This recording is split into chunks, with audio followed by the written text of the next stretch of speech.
影分身の術 Yo, comment allez-vous? J'espère vraiment que ça va de votre côté. En ce qui me concerne, ce week-end, la fatigue m'a mis une balle en pleine tête et j'ai dormi d'un sommeil de plomb.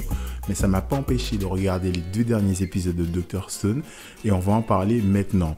D'ailleurs, il y aura un soupçon de spoil. Donc si ce mot te fait les urticaires, il y a une vidéo qui va s'afficher tout en haut là avec l'indice I, à droite si je ne dis pas de conneries. Et là, tu auras droit à une vidéo validée par ton youtubeur préféré où on parle de Dr. Stone dans les grandes lignes, dans sa globalité, sans aucun spoil. Par contre, si tu as vu les 2 derniers épisodes ou alors que tu t'en fous du spoil, tu es au bon endroit et on va en parler maintenant. Donc, comment je vais développer ma pensée et ma petite analyse d'expert sur le sujet? Je vais prendre cette saison 1, vous dire ce que j'ai aimé, de ce que j'aime va en découler ce que je n'aime pas, de ce que je n'aime pas va en découler ce que j'attends de la saison 2. Ce sera, on va dire grosso modo, ma première grosse partie. En deuxième partie, je vais parler de ces petites choses qui sont à la fois marrantes, un peu what the fuck, qui méritent d'être relevées parce que moi, ça m'a fait quelque chose, puisque ça reste quand même un anime de science qui joue avec certains codes du shonen ou du ta gueule, c'est magique pour expliquer certaines choses et je pense qu'on peut revenir là-dessus et se fendre un petit peu la poire. Donc, ceci étant dit, passons à cette première grosse partie. Allez, c'est parti pour une petite remise en contexte. Donc, on est sur la planète Terre. Toute la population mondiale se retrouve pétrifiée, on ne sait pas pourquoi. Et là, on a un certain nombre de personnes comme Taiju ou Senku qui sortent de leur état de statue de pierre et qui se réveillent. Et ils décident quoi? De réanimer la population mondiale. Et pour ça, ils vont décider d'utiliser de la science.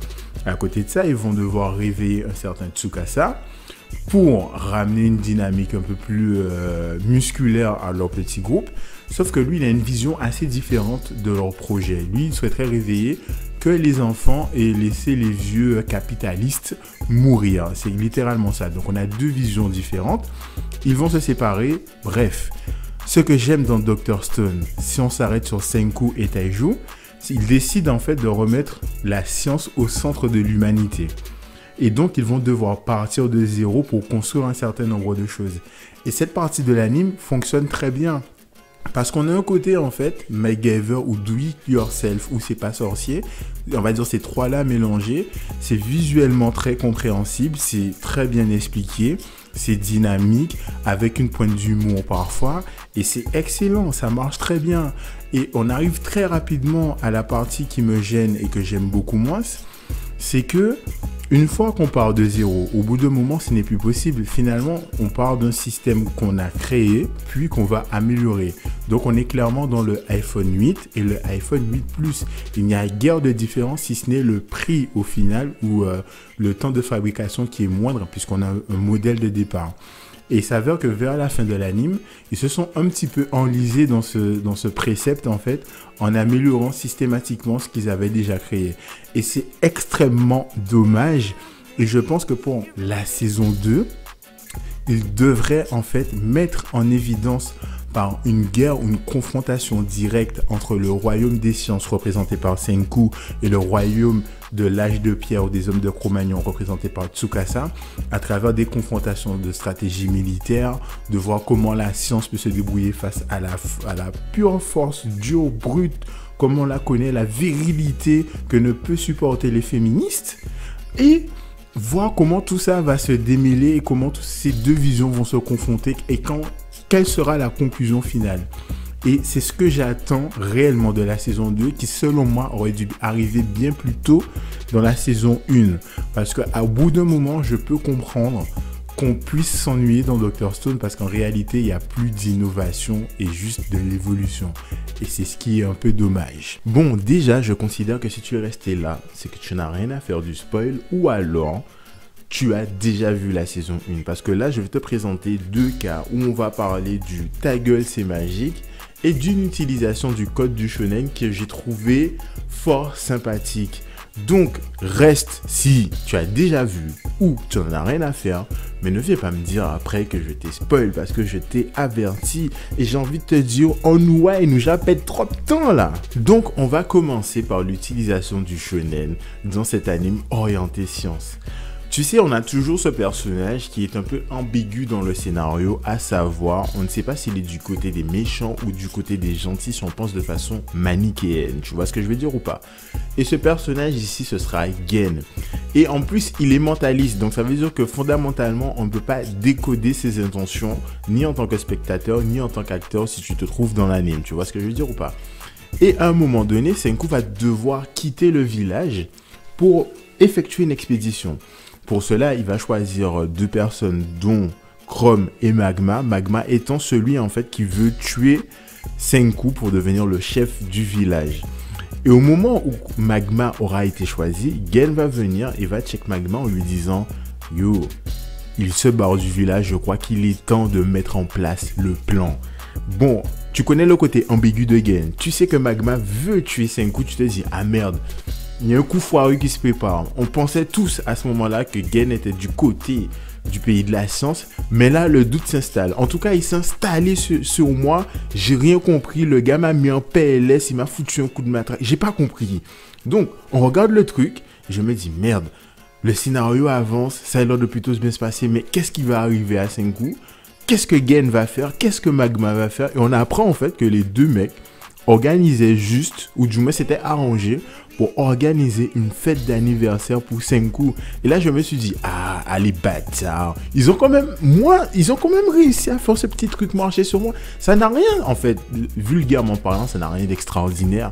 C'est pas bouleversant. Peut-être que j'aurais dû le voir venir à des kilomètres, mais personnellement, moi, je me suis laissé porter par cette petite tension, cette petite dose de mystère. Et je me suis dit, ah ouais, bien joué, les gars. Ouais, vous avez des bons bails. Mais vient le moment où je vais te parler du ta gueule, c'est magique, ou peut-être que le mot est un peu trop osé et qu'on parlera de facilité scénaristique. Je m'explique. À un moment donné, Senku va se retrouver séparé de Taiju. Il va alors rencontrer Kohaku.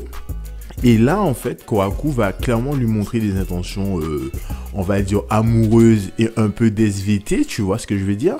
Et là, en fait, elle va le conduire à son village. C'est alors que Senku va rencontrer les personnes les plus imminentes de ce village à travers la sœur de Kohaku et de leur père. En se présentant, elle va entendre que le nouveau gars qui débarque au village s'appelle Senku. Et mademoiselle va faire un truc du genre, mais attends, tu ne serais pas Senku Ishii? Là, en tant que spectateur, tu te dis, mais attends, nous, on n'a jamais entendu son nom, me semble-t-il, à ce moment des épisodes.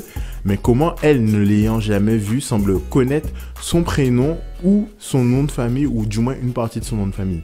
Donc, il y a des péripéties qui se passent. Senku arrive à gagner le cœur du village jusqu'au moment où on apprend les origines du village. Et c'est là qu'on apprend qu'en fait, que lors de la pétrification de la Terre, il y avait des astronautes dans l'espace qui sont redescendus sur Terre pour voir qu'est-ce qu'ils pouvaient faire. Ils n'ont rien pu faire, mais ils ont décidé en fait de faire ce pourquoi Dieu les a mis sur Terre, c'est-à-dire la procréation. Et en fait, parmi ces astronautes, il y avait le père de Senku.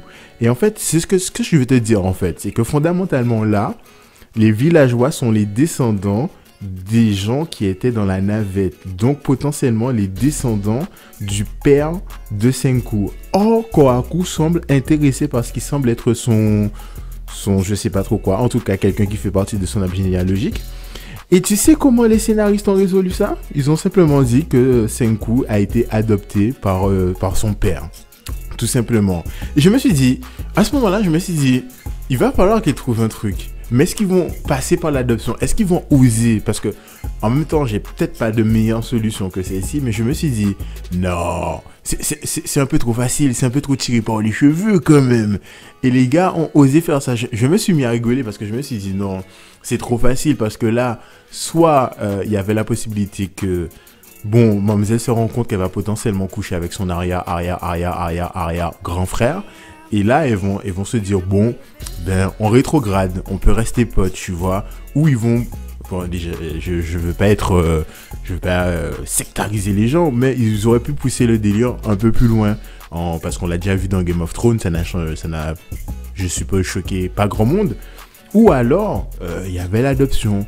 Ou alors, il y aurait eu un truc mystique, je ne sais pas. Ou ça aurait pu être Kohaku, en fait, qui n'est pas du village, tout simplement, et qu'elle a été recueillie.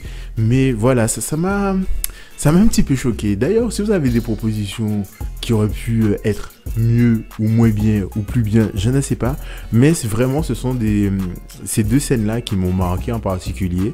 Et d'ailleurs, tu as d'autres scènes qui marchent plutôt bien. Donc voilà, il y a de bonnes choses à en tirer. Et comme je te l'ai dit, j'espère vraiment que la saison 1, du moins la saison 2, saura nous apporter plus d'éléments à nous mettre sous la dent et qu'il ne va pas tourner en rond. En tout cas, je te remercie d'être resté jusqu'à la fin. Je ne sais pas à quel moment tu recevras cette vidéo, mais en tout cas, j'espère que tu auras profité des fêtes, tu auras profité de tes proches. Tu reviendras voir ce que je te propose par la suite, que tu ramèneras du monde. Et d'ici là, l'espace commentaire est disponible pour me dire qu'est-ce que tu penses de Dr Stone ou même de cette vidéo. D'ici à la prochaine fois, porte-toi bien. Au revoir, merci. Au revoir, merci. Au revoir, merci.